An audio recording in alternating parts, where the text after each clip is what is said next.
Panguva ino pane marumas ari kutendera ari kunzi president vevanhu Advocate Nelson Chamisa anozikanwa kunzi aiwa ndiye president weopposition, ndiye mutungamiri weopposition wevanhu chaivo panguva ino kuexpectiwa kunzi mwedzi uno wanyamavhuvhu August Advocate Nelson Chamisa pane zvavakarongera nyika yeZimbabwe. Sanapinda mashoko anozikanwa kunzi kana vanhu vakangofuka zvemwedzi waAugust vanhu vatanga kutongofunga aiwa zvenhau dzakaitika some years ago.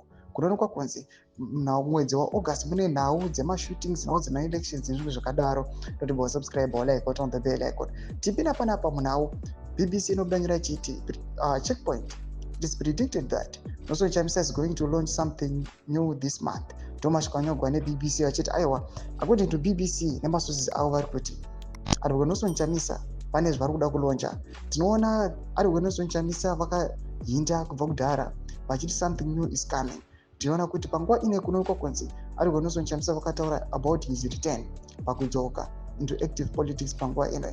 People they're expecting kuti anytime soon, anytime from now, Advocate Nelson Chamisa can launch his movement. Inoonekwa kunzi ndo movement yari kutarisira kuti ichaoppose the regime, the ruling party ZANU-PF. Pari kuonekwa kunzi ruling party ZANU-PF panguva ino it is already divided, and panguva ino Nelson Chamisa ane mukana aiwa wekuti kana akanyatsodzifambisa zvake zvakanaka anogona kuwana support yakanyanyisa, kunyange zvazvo kunyatso kuzikanwa kunzi the ruling party ZANU-PF aiwa inoonekwa kunzi it has captured all the institutions and we do not know kuti is he going to survive. Advocate Nelson Chamisa in 2023 akambodeclare akati ZANU-PF has no room for rigging elections, but toona kuti ZANU-PF yakashandisa mastrategies ayo kusvika Advocate Nelson Chamisa vachizosiya Battle Citizen Coalition for Change, and now we do not know kuti Advocate Nelson Chamisa navo vava nema-antivirus here ava kuzoisa muhis new movement inoonekwa kunzi ichange ichiopposa the ruling party. Tudze mafunguro enyu moti kudi pamusoro pechitiko ichi. Pina comment section medu dzemafunguro enyu, musana subscribe or like,